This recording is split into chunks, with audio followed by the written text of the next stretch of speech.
Mau yoga atau dansa sama sehatnya. Setelahnya jangan lupa makan mangga atau buah naga.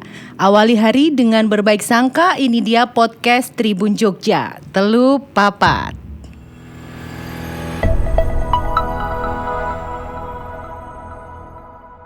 Halo Tribuners, selamat sore dimanapun Tribuners berada. Semoga semuanya sehat selalu. Dan sore ini langsung dari Studio 52 Tribun Jogja sudah hadir bersama saya ada Bapak Sarwanto selaku Ketua Prodi Animasi STMM MMTC Yogyakarta. Ya, terima kasih, sore. Iya, selamat sore. Bagaimana kabarnya Bapak hari ini? Alhamdulillah sehat. walafiat. Semangat ya Pak. Semangat. Oke, baik. Nah, kali ini kita akan ngobrol dengan Bapak Sarwanto tentang temanya apa ya ini ya kira-kira ya. Nah, temanya adalah industri animasi dan lapangan kerja. Nah, kayaknya ini menarik sekali Pak ini di era milenial sekarang ini ya Pak ya. Ya. Langsung aja Pak. Mungkin kan animasi ini kan apa ya? Kalau dari persepsi saya ini kayaknya sebenarnya ilusi yang tidak hidup tapi dibuat seakan-akan hidup. Benar tidak Pak?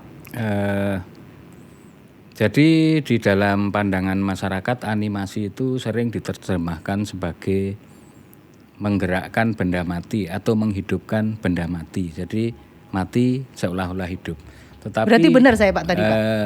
Benar tapi nilainya baru 90. Oh, jadi baik. belum 100. Revisi ya Pak, besok ada revisi. Kenapa Oke. seperti itu? Karena ahli animasi dari Amerika, penulis Ninja Turtle itu mengatakan bahwa banyak terjemahan yang salah. Animasi adalah memberikan ruh benda mati seolah-olah hidup. Tapi sebenarnya animasi adalah menggambar gerak. Jadi bukan menggerakkan mati. Ini menggerakkan yang mati seperti ini. Tetapi kalau menggambar gerak, orang bertinju itu akan digambar geraknya. Maka menjadi real. Kalau hanya sekedar menggerakkan benda mati, ini arca, gini juga gerak, tapi tidak ada maknanya. Kalau menggambar gerak, dari gerak tinju yang seperti ini akan digambar pelan-pelan 1, 2, 3. Itu menurut Tony Blair, seorang ahli animasi dari Amerika. Sehingga persepsi di rata-rata di masyarakat kita masih membuat animasinya kurang pas karena menerjemahkannya yang kurang pas juga. Jadi penerjemahan yang kurang pas menyebabkan hasil yang kurang bagus.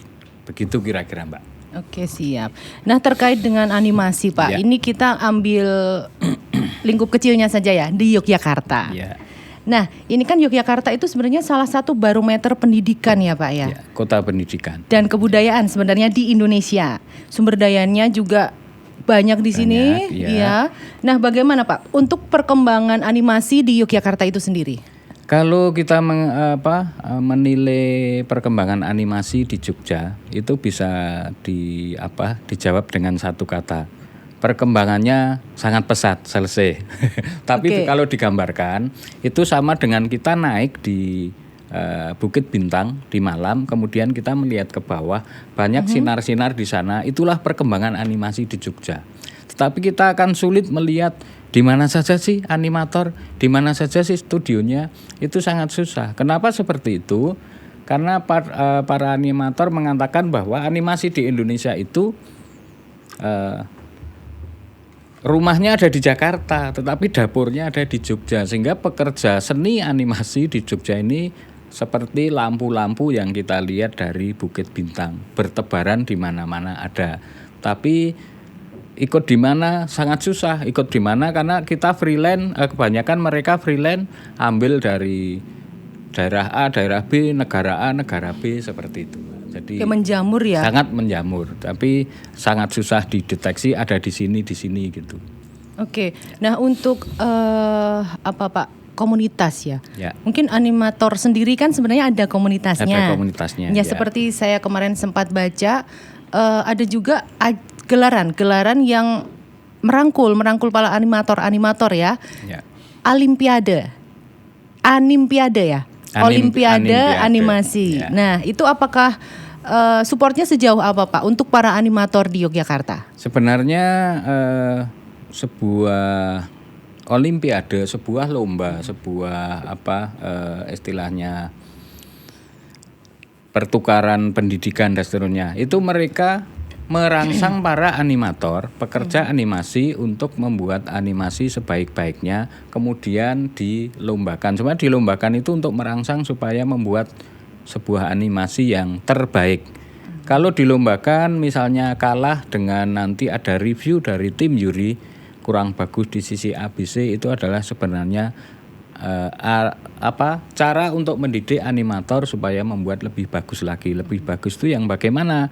Yang mengikuti kelaziman sebuah animasi. Animasi yang lazim itu yang banyak ditonton. Dan animasi memang kalau dibilang itu bukan sesuatu yang real, mesti dibanget-banget gitu istilahnya. Misalnya lebay gitu ya bahasa kalau sekarang bahasa sekarang itu dibikin lebay gitu. Itu kan banyak selera juga soalnya ya. Ya, misalnya gini, Ronaldo main sepak bola karena dia sangat ngefans sama Ronaldo, animator itu membuat kartun Ronaldo menendang bola dari dalam stadion sampai keluar jauh sekali. Hanya pengen mengatakan ini loh saktinya Ronaldo nendang bola. Itu di dunia animasi bisa dibuat seperti itu karena di dunia imajinasi kalau di film live show itu sangat susah membuat, itu harus dibantu dengan animasi. Jadi adanya olimpiade, adanya lomba-lomba itu untuk merangsang mereka mengerjakan atau memproduksi sebuah animasi lebih baik lagi, Mbak. Oke, baik. Jadi kemudian mendorong. Kalau untuk kegiatan-kegiatan semacam itu kan memang sudah berlangsung lah Pak. Selain itu apa saja Pak? Sebenarnya mungkin ada komunitas-komunitas. Kalau komunitas animasi di Indonesia yang paling besar, paling besar itu artinya nasional, itu adalah AINAKI, Asosiasi Animasi Indonesia, dan itu di dunia animasi sudah diakui sebagai perwakilan atau komunitas animasi Indonesia. Kalau di daerah-daerah itu ada banyak. Di Jogja dulu almarhum teman saya juga Pak Yudo itu juga membuat komunitas ya? Komunitas baru namanya Jogja Animasi. Kemudian untuk merangkul para animator, ada juga di daerah-daerah lain yang mereka membuat komunitas-komunitas seperti itu. Tujuannya apa? Untuk merangkul, untuk mengembangkan, untuk sharing dan seterusnya, Mbak. Ya, sharing pekerjaan, sharing ilmu dan seterusnya gitu. Kalau halangan, Pak, halangan atau hambatan untuk membina komunitas atau mungkin mencari apa ya, bakat terpendam. Nah itu kan mungkin kan banyak juga ya yang sebenarnya mempunyai bakat tapi belum terasah. Nah itu bagaimana, Pak? Salah satunya tadi dengan ada festival, kemudian ada lomba, kemudian ada juga yang membuatkan channel-channel bebas, free, tidak berbayar, mereka boleh upload. Bahkan dalam akhir-akhir ini, tapi belum terrealisasi karena sangat susah, itu kampus kami bekerja sama dengan perusahaan animasi luar negeri. Itu dia sanggup menampung semua karya animasi, tetapi tanpa terkecuali ya? Maksudnya karya animasi dari tempat kami dibuatkan channelnya seperti apa, seperti YouTube katanya gitu, tapi belum dibukakan di mana karena memang belum terrealisasi. Jadi komunitas membuat seperti itu, Mbak. Ada kalau di sini di mana itu daerah Seturan, Condong Catur itu ada juga Jogja Kreatif, itu juga untuk membina atau untuk mewadahi animator-animator muda ya. Muda itu artinya SMK dan seterusnya. Itu dengan bimbingan dari pemerintah juga, dari Kementerian Parekraf, jadi Menparekraf ya. Menparekraf. Jadi mereka dibuatkan komunitas-komunitas gitu. Oke, kemudian kan ini kan kaitannya dengan industri digital ya Pak ya. Dan wadahnya. Nah wadahnya itu apakah sebenarnya animasi itu bisa dikerjakan, bisa dipelajari maksudnya, bisa dipelajari di sekolah ataupun hanya lembaga-lembaga kursus? Maksudnya nanti dalam jangka kedepannya ya Pak ya, untuk mencari pekerjaan ya nih. Tadi kan kita kaitannya dengan industri. Kalau pendidikan itu namanya pendidikan kreatif. Itu sekarang sudah bisa dipelajari di mana-mana. Di kampus ada, di sekolah ada, di lembaga kursus ada, di YouTube pun ada. Jadi kalau mau menjadi animator cari apapun di YouTube cari ada. apapun ada. Mau jadi apanya animator, karena di dunia animasi banyak ya posisi jabatan sebagai apa, itu tinggal pilih. Saya mau mendesain sebuah karakter, cara desain yang bagus bagaimana, tinggal buka di YouTube, kita ikuti langkah-langkahnya, nanti kita upload, sudah banyak yang subscribe, banyak yang melihat. Jadi ada seperti lingkaran yang kita tinggal mengikuti, nanti akan membuahkan sebuah hasil gitu. Itu dari pendidikan. Bahkan saya dan teman-teman saya itu sering membuat pendidikan animasi ini gratis. Jadi tidak sama online atau offline Pak biasanya? Offline. Jadi offline.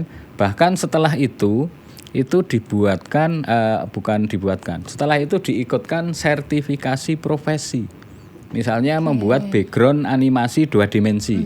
Kita latih gratis selama kurang lebih 1 bulan.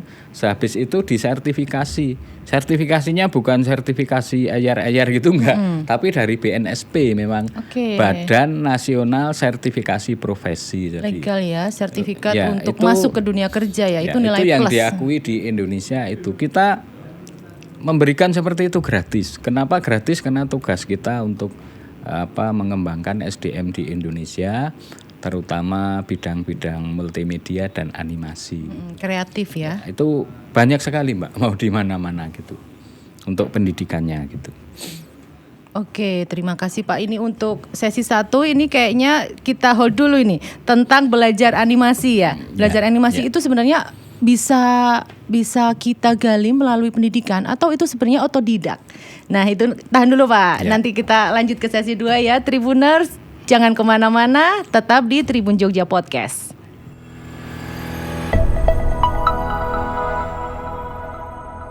Halo Tribuners, masih bersama saya Priska Ruri di Tribun Jogja Podcast dan masih bersama Pak Sarwanto. Nah Pak, ini di sesi ini tadi yang sempat saya hold ya, tentang bagaimana belajar animasi, apakah perlu kita mengulik lebih dalam atau sebenarnya itu bisa autodidak? Monggo langsung saja Pak Sarwanto. Baik, sebenarnya belajar animasi itu seperti kita belajar nyopir. Bisa kursus, bisa otodidak, bisa karena sekolah formal gitu. Tetapi animasi itu sebenarnya kan gabungan dari seni dan teknik. Jadi harus belajar, harus punya jiwa seni seberapapun gitu, juga harus menguasai teknik. Tekniknya apa? Kalau dulu animasi tradisional itu gambar frame per frame. Jadi harus skill gambar. Seninya apa? Orang menggambar, orang kalau tidak punya rasa seni, kepalanya mau dibuat besar, ya besar beneran tapi kotak, jadi jelek. Tapi kalau punya rasa seni, kepalanya kotak, tetapi dilihat itu ada seperti ada logis-logisnya, ada normal-normalnya dan terusnya. Itu intinya animasi, jadi seni dan teknik. Maka seni dan teknik ini bisa dipelajari secara otodidak bisa. Yang punya bakat ya Pak, bakat tapi seni harus ya? punya bakat dulu. Kalau punya bakat itu kesentuh sedikit saja, seperti seorang anak dalang, itu kesentuh sedikit dia sudah menguasai. Tiap hari melihat ini, wayang ini, anaknya ini, sifatnya seperti ini, seperti itu. Jadi kalau punya sifat, sering melihat animasi dia akan tergerak, seperti ini. Animasi itu seperti itu. Jadi secara tidak langsung dia akan mengamati kalau animasi itu seperti ini. Itu kalau otodidak. Kemudian kalau dengan kursus itu bisa dipelajari, tapi biasanya yang diajarkan adalah masalah teknis. Menggambar seperti ini, menggambar di komputer seperti ini, mewarnai seperti ini. Untuk menambahkan suara audio caranya begini. Untuk mengekspor supaya menjadi video bisa diupload di YouTube, bisa dilihat seperti ini. Itu kalau kursus.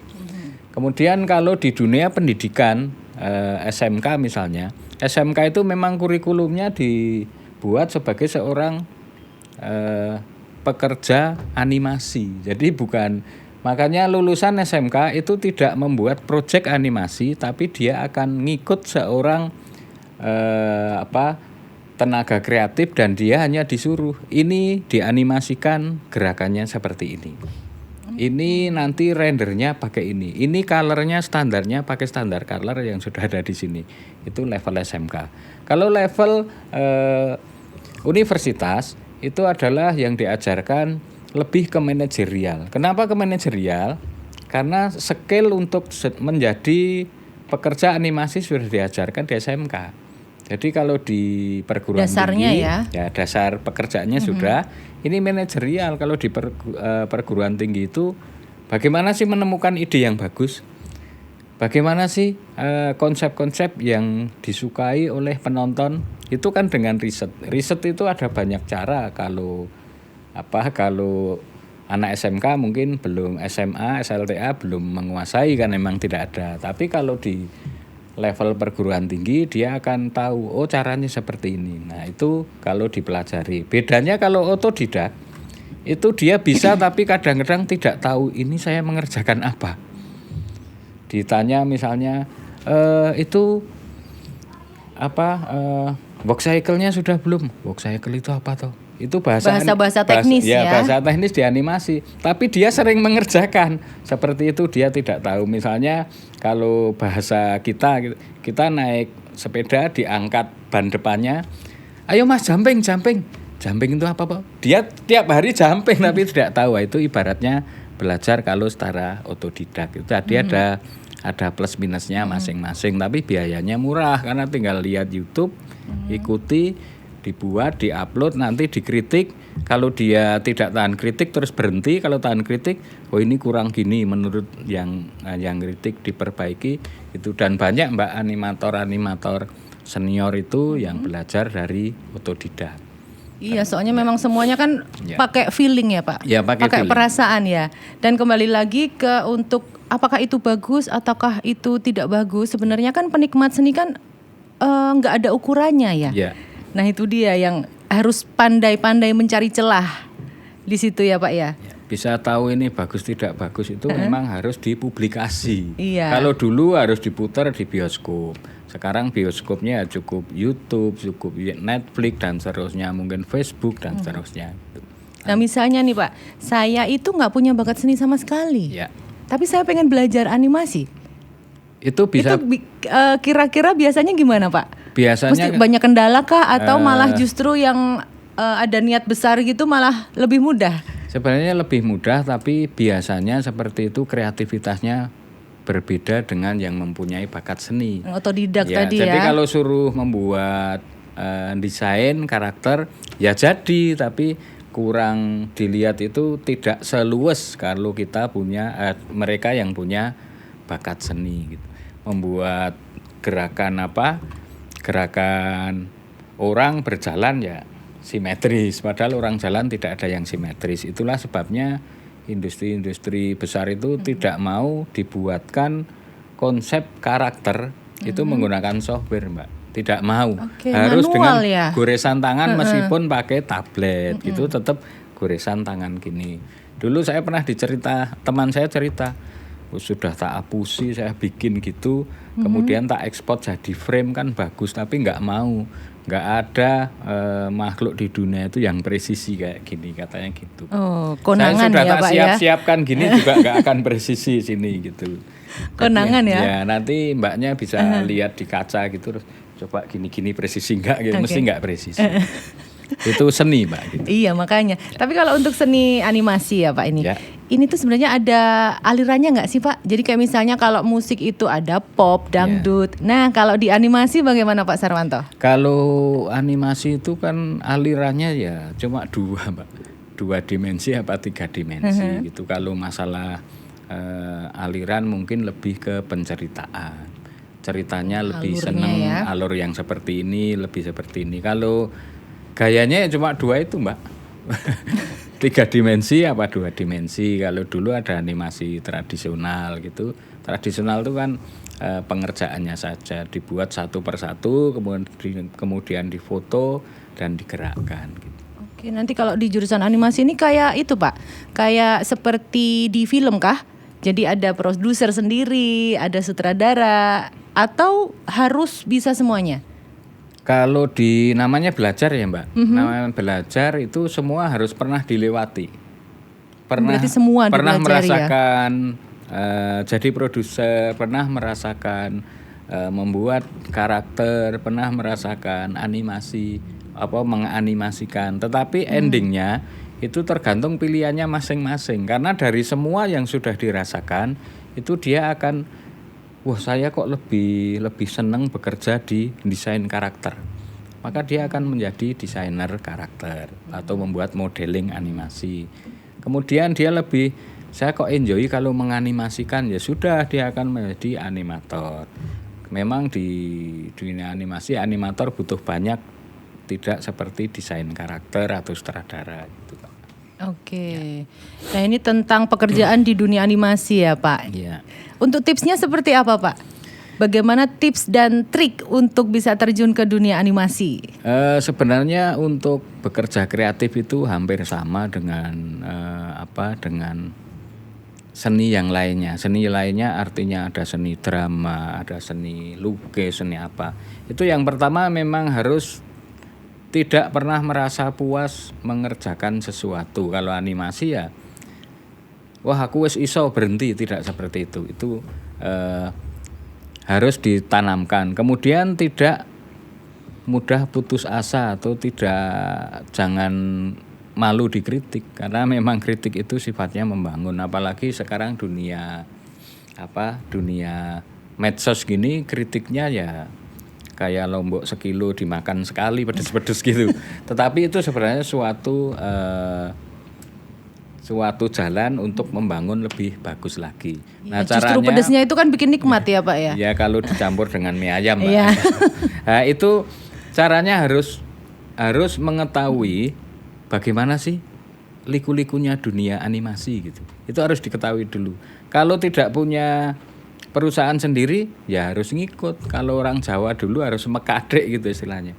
Jadi dia harus ngenger di studio yang besar yang memang ngenger itu bahasa mana ya Pak? Bahasa Spanyol bukan ya Pak? Itu bahasa Afrika. Oh bahasa Afrika. Iya. Artinya apa Pak ngenger? Artinya itu ngikut di sebuah perusahaan dulu atau apa gitu. Jadi kayak mengabdi gitu. Oke. Nah Ya, ini makanya, mungkin Tribuners tadi juga ada yang ini pakai bahasa Afrika ini Pak Sarwanto. Jadi kalau istilahnya ngenger itu gaji seberapapun tidak boleh mengeluh, karena tujuannya apa? Tujuannya belajar cara gratis. Jadi belajar dibayar. Nanti setelah tahu dia mungkin akan memisahkan diri, tetapi tetap menjadi bagian dari perusahaan itu. Kenapa jadi bagian? Tetap dikirim job, tetap secara freelance gitu mengerjakan, menganimasikan, mungkin memberikan efek dan seterusnya gitu. Jadi memang pertama harus skill kita dulu yang kita diasah, dinaikkan dengan cara bahasa Afrika tadi, ngenger tadi gitu ya. Mempertebal skill ya, untuk memperluas jaringan itu kayaknya juga perlu ya Pak ya. Ya dengan jadi itu nanti jaringannya makin luas Mas. Pokoknya tetap konsisten ya. Soalnya kan ada juga yang mungkin dia autodidak. Ya. Atau mungkin secara skill dia belum maksimal, tapi jaringannya itu luas. Nah itu kan sebenarnya salah satu faktor penting ya Pak ya untuk terjun ke dunia animasi. Seperti ada juga kan animator yang di Hollywood itu Pak, film apa ya, yang saya sempat baca, dia itu otodidak, tapi dia jadi salah satu animatornya di Avenger, di film Avenger itu. Iya kan Pak? Jadi biasanya yang otodidak itu banyak menirukan Mbak, banyak menirukan. Seperti saya bilang dengan riset tadi, dia membuat gerakan seekor kucing. Karena dia sering melihat atau menirukan gerakan kucing yang sebenarnya, maka animasinya menjadi real. Dan itu malah dipakai oleh seni animasi daripada gerakan animasi seekor kucing yang digerakkan dengan otomatis gerakannya software. Sekarang software kan banyak ya. Misalnya kucing mau lompat tinggal diklik-klik aja sudah ada menunya, nanti dia akan melompat. Tapi tidak seindah atau serial kalau digerakkan secara manual. Nah itu Yang biasa mengerjakan seperti itu otodidak. Kenapa otodidak? Otodidak itu telaten, Mbak. Lebih telaten dari mereka yang bekerja secara akademisi atau dari dunia pendidikan. Mungkin karena salah satu faktor dari gen itu tadi apa ya, bakat ya. Bakat seni. Jadi feelingnya lebih kuat gitu ya. Selain dari bakat juga semangatnya kuat, tapi dari sisi finansial kurang mendukung, dia semangatnya menggebu-gebu dengan menonton, menirukan, menggambar dan seterusnya gitu. Jadi mungkin itu tadi ya, kalau yang punya bakat mungkin rasa tidak pernah puasnya lebih besar ya daripada yang ingin mengejar skill. Lebih dididik itu lebih gampang, Mbak. Jadi diajari lebih gampang. Ibaratnya kalau punya bakat itu seperti pertama, kalau nggak punya bakat itu seperti Pertalite. Seperti minyak mambu itu apa namanya? Jadi lengo mambu itu. Bahasa Afrikanya lengo mambu. Itu kalau yang pertama itu kena api, percikan api langsung nyala. Kalau lengo mambu susah gitu. Mirip-mirip gitu. Dadene suwi ya Pak ya? Suwi banget. Oh suwi banget. Ya gitu Mbak. Nah kayak yang tadi ya, yang animator saya sempat sebutkan tadi ya, di Hollywood itu kan orang Indonesia ya itu ya sebenarnya. Dan dia otodidak. Nah seperti itu mungkin kalau anak-anak milenial zaman sekarang mungkin sangat tergiur ya Pak untuk berapa sih pendapatan. Tadi kan kita bahas tentang kursusnya, tentang bagaimana kita mengulik skill kita. Nah ini kayaknya tujuannya itu memang semuanya ke pendapatan. Bekerja itu tujuannya semua mencari penghasilan. Yeah. Gitu. Nah di dunia animasi ini sebenarnya penghasilannya boleh dibilang spektakuler ya Pak ya. Bagi yang kreatif. Oke, spektakuler. Oke Pak, kayaknya hold dulu. Nanti kita sambung di sesi selanjutnya Pak. Oke, kita bahas tentang pendapatan yang spektakuler ya. Oke Tribuners jangan kemana-mana, tetap di Tribun Jogja Podcast.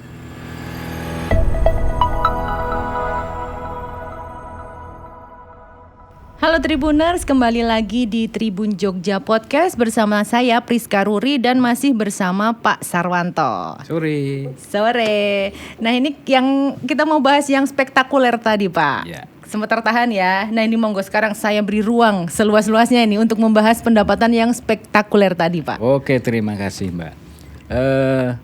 Penghasilan seorang animator kenapa dibilang spektakuler? Karena hanya pekerja animator lah yang dibayar dengan hitungan detik. Tidak ada yang dibayar dengan hitungan detik, hanya seorang animator. Nah, animator itu biasanya dia bekerja secara by project, jadi bukan karena waktu. Menyelesaikan satu project akan mendapat bayaran tersendiri. Kemudian menyelesaikan proyek yang lain akan mendapat bayaran lagi, sehingga tergantung pada kreativitasnya yang pertama. Yang kedua, dengan munculnya media-media sosial yang bisa digunakan untuk mempublikasi hasil animasi, itu menambah demand animasi, film animasi itu makin tinggi, makin banyak. Jadi misalnya dia membuat sebuah film yang boleh dikata kurang menarik dari sisi tokohnya, karakternya. Tetapi ceritanya menarik atau mungkin ceritanya yang benar-benar lokal, belum pernah ada yang dengar. Itu akan banyak yang melihat dan itu bisa menjadi sebuah penghasilan kalau bekerja sendiri. Kalau bekerja dengan studio-studio besar, itu biasanya dia akan diberikan pekerjaan by project tadi. Kalau memang kita baru istilahnya kejar setoran gitu, tidak tidur semalam itu penghasilannya relatif akan lebih besar. Tapi kalau dirupiahkan memang susah ya, karena semuanya bekerja. Kira-kira Pak mungkin bisa di-spill nih Tribuners yang penasaran nih, kalau aku jadi animator kira-kira gajiku berapa ya? Pasti ada kayaknya ya. Kalau mereka teman-teman saya bilang itu misalnya mengerjakan sebuah proyek, menganimasikan sekian detik, itu ya hitungannya juta. Jadi tetap di angka juta, bukan ratusan ribu gitu. Oke, misal ini deh, iklan aja deh, iklan yang mungkin hanya 15 detik. Iklan full animasi. Karena pekerjaan itu dikerjakan oleh banyak orang, jadi tim gitu, tidak bisa saya menyelesaikan satu iklan, tidak bisa gitu Mbak. Tapi saya menganimasikan iklan ini 30 detik, bayaran sekian juta, seperti itu. Khusus animatornya? Ya, jadi tidak dikerjakan satu orang. Ini yang desain karakternya E, yang menganimasikan E, kemudian yang merender G dan seterusnya gitu Mbak, tidak satu orang. Berarti memang susah ya Pak ya disebutkan angkanya ya? Sangat susah disebutkan angkanya karena kadang-kadang sekarang permintaan banyak, dapat 30 juta. Tapi besok permintaannya sedikit, jadi kan susah dihitung, dipatok dengan rupiah itu susah. Tetapi pekerjaan kreatif itu intinya makin kreatif makin banyak duit gitu. Pokoknya kalau dilakukan dengan hati ya Pak ya, lebih maksimal ya. Loh, kalau yang tadi Pak, Ya. yang apa? Salah satu animator di film Hollywood. Ya. Nah itu kira-kira Pak Sarwanto sebagai dosen ini pernah dengar nggak sih Pak? Kira-kira berapa? Kalau rupiahnya kurang tahu berapa, karena apa? Karena mereka yang dikerjakan itu berapa frame gitu Mbak, nggak banyak. Jadi meskipun hanya mengerjakan sekian frame, misalnya 5 frame atau 1 detik gitu ya. Karena levelnya level Hollywood, jadi selain namanya sudah dikategorikan animator berkelas gitu, otomatis itu honornya akan mengikuti Mbak. Kalau ditanya berapa rupiahnya, kurang tahu Mbak, karena ketika diwawancarai pun dia tidak mau menyebutkan rupiah. Oh begitu, berarti memang per project ya Pak ya? By project ya. Oke, nah kemudian membahas tentang pendapatan animator. Tadi sudah dibahas sedikit ya Pak, karena memang angkanya tidak bisa ya disebutkan karena Tidak fix. fluktuatif Ya, ini, karena kan sesuai apa ya, Sesuai- selera juga, selera penikmat juga. Nah membahas tentang animasi ini Pak, yang di Yogyakarta tadi. Ini kan STMMMTC. Nah ini ternyata punya jurusan animasi ya Pak. Ya. Nah ini bagaimana Pak? Seberapa besar sebenarnya support jurusan animasi ini untuk mendukung anak-anak muda Yogyakarta? Mungkin nggak Yogyakarta ya, mungkin bisa lokal, bisa nasional yang berminat dengan animasi. Oke, program studi animasi di MMTC ini sekarang angkatan yang baru ini 2 kelas, baru 2 kelas. Maksudnya Oke. penerimaan yang baru. Itu prodi sejak kapan Pak? Prodi sejak 2014, jadi kita sudah meluluskan banyak orang. Tetapi 2014 ya. 2014. Tetapi bulan kemarin saya dihubungi oleh Jogja itu, Pemkot Jogja, untuk meminta 1 alumni animasi. Saya tidak punya, Mbak. Karena mereka belum lulus aja sudah ditahan oleh studio tempat dia magang. Gitu. Jadi kadang kalau ditanya, saya minta 1 lulusan Mbak, itu saya tidak bisa memberikan Mbak. Karena kita meluluskan juga tidak banyak, paling 30, 20 itu mereka sudah sudah bekerja sebelum lulus. Dan angkatan dulu animasi itu banyak yang hampir tidak lulus Mbak. Bukan karena bodoh, belum selesai sudah diiming-imingi studio, wes ikut saya aja, tak gaji sekian nanti begini. Akhirnya mereka seperti lagu dangdut itu terlena gitu kan. Terlena dengan bekerja, lupa. Nah, tidak itu diselesaikan tidak ya. diselesaikan. Kemudian karena memang kita tugasnya untuk ngurusi anak orang, lembaga menugaskan kita untuk istilahnya mencari tracing. Jadi berkunjung ke lembaganya, nanti ketika ketemu kita sarankan gitu, bahwa saya sering menyarankan kepada mahasiswa saya bilang gini, kamu sekarang bekerja apa? Saya Pak, manajer produksi Pak. Oh bagus, gajinya banyak, alhamdulillah banyak Pak. Tapi siap-siap ya 2 tahun lagi nanti kamu dipecat. Kenapa Pak? Saya udah manajer. Karena adik kelasmu datang skillnya sama dengan kamu tapi membawa ijazah gitu. Saya bilang gitu. Bisa gitu ya? Bisa, makanya kamu harus selesaikan S1-nya, D4-nya. Itu di dunia animasi. Kemudian kenapa bisa lulusan kita itu laris seperti itu? Gak ada lulusan yang tidak tersalurkan ya? Ya, sampai sekarang tidak ada, Mbak. Kalau tidak lulus sudah tersalur banyak. Yang kemalahan ya. Nah, kenapa bisa seperti itu? Karena kami dan teman-teman itu mengelola itu secara bertahap, Mbak, skillnya.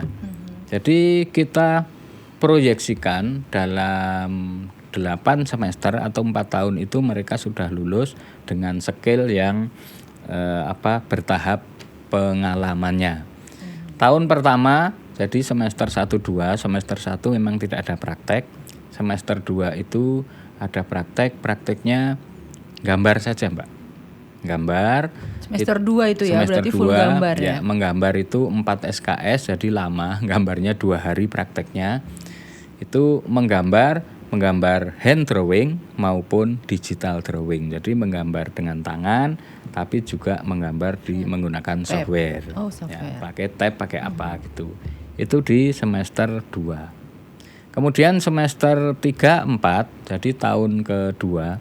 Semester 3 itu mereka kita kenalkan pada bagaimana sih membuat praproduksi. Membuat praproduksi itu membuat naskah, membuat desain karakternya, merancang temanya dan seterusnya, menyiapkan sebuah produksi animasi atau production book dan diakhiri dengan membuat animatic. Animatic itu seperti pergerakan, kira-kira nanti tokohnya berjalan dari sini ke pojok sana, tapi hanya berjalan digerakkan saja gitu. Jadi itu di semester 3. Nah, semester 4 itu mereka kita kenalkan atau kita ajak membuat animasi dari production booknya semester 3 tadi, dibuat 2 dimensi.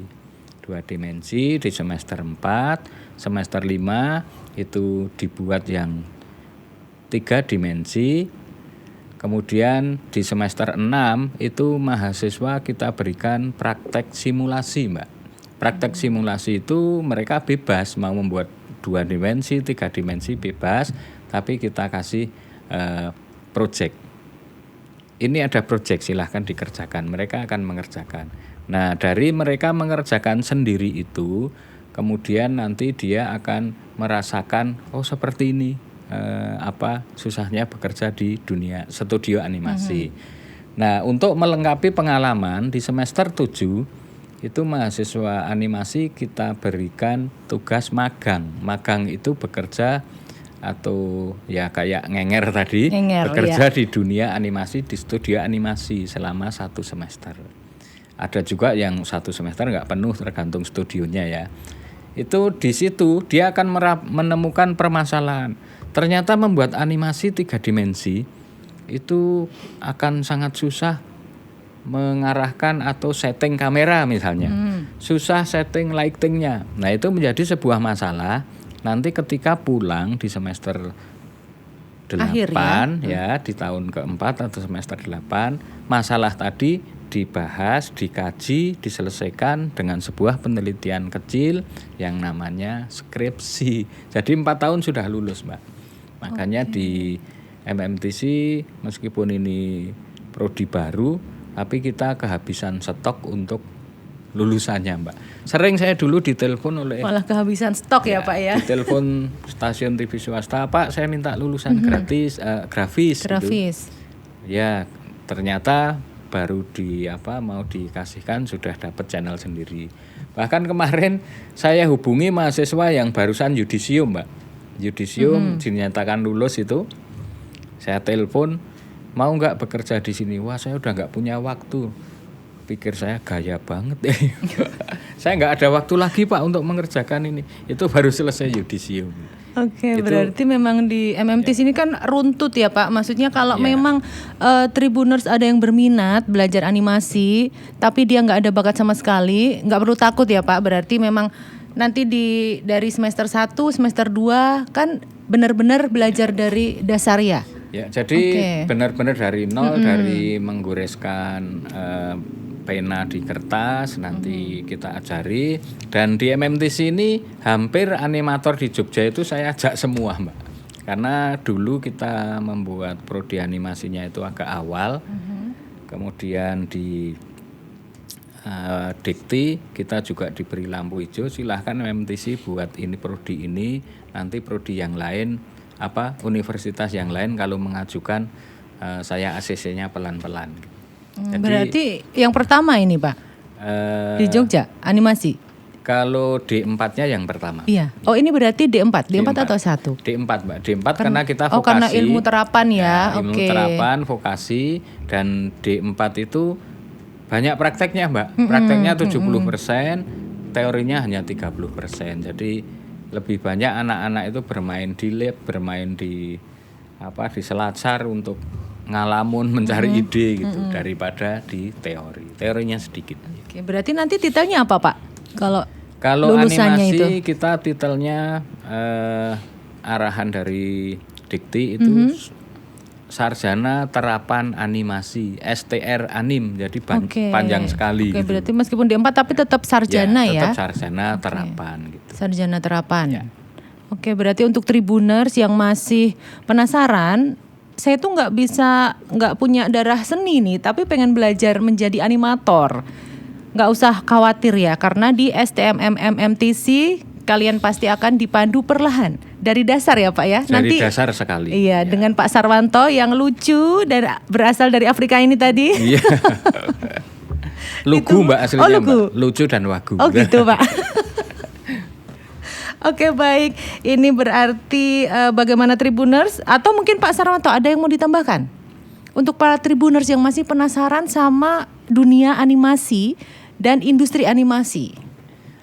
Bagi Tribuner yang masih penasaran industri animasi seperti apa, dunia animasi seperti apa, itu bisa minta informasi di webnya Sekolah Tinggi Multimedia. Di sana banyak ada fasilitas untuk bertanya kira-kira seperti apa, bisa berkomunikasi di sana atau bisa mengadakan kunjungan di kampus kami kira-kira seperti apa. Dan kita sering menerima kunjungan sampai saya bilang ini kampus MMTC kok kayak museum sih, bentar-bentar dikunjungi gitu. Jadi kita Pak besok ada kunjungan ini silahkan diterima, banyak kunjungan gitu Mbak. Oke, kalau pertanyaan lewat ini Pak, saya nggak bisa kesana nih lewat DM gitu atau Twitter atau Facebooknya ada juga MMTC? Di MMTC ada di webnya Mbak, langsung ke web ya berarti ya. Di sana ada fasilitas untuk chatting. Chat online ya. Langsung dijawab ya sama Pak ya. Humasnya Mbak. Sama Humas, bukan Pak Sarwanto ini Pak? Saya bagian main-main aja Mbak. Baik, begitu tadi ya berarti detail untuk jurusan animasi, prodi animasi di STMM MMTC. Oke, bagi Tribuners yang masih penasaran tentang dunia kerja untuk seorang animator dan ingin mengasah skill lebih dalam lagi, bisa langsung kunjungi websitenya STMM MMTC. Nanti ada chat online-nya yang bisa langsung chat dan langsung dibalas saat itu juga ya Pak ya? Biasanya ya Mbak, jam kantor Mbak. Oke, jam kantor ya. Jam kantor. Ngechatnya boleh 24 jam tapi jawabnya jam kantor. Jam kantor ya. Oke, baik. Jangan lupa terus pantau YouTube Tribun Jogja Official dan Facebook Tribun Jogja Fans Page untuk keseruan-keseruan lebih banyak lagi baik di dunia pendidikan. Kalau kali ini pendidikan ya Pak ya. Pendidikan, Oke, besok kita membahas apa lagi nih Pak? Besok kita membahas tentang bagaimana memproduksi sebuah film animasi. Wah, ini menarik. Biar ini keren, kayaknya. Mbak, Oke. Menarik ini, saya tunggu Pak besok Pak. Oke, siap.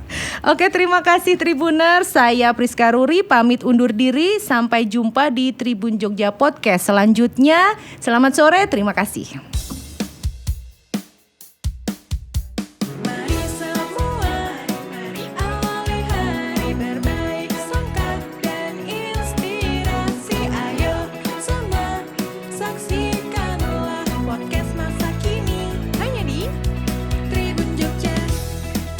Hari ini dengan berbaik sangka, ini dia podcast Tribun Jogja. Teluh Papa.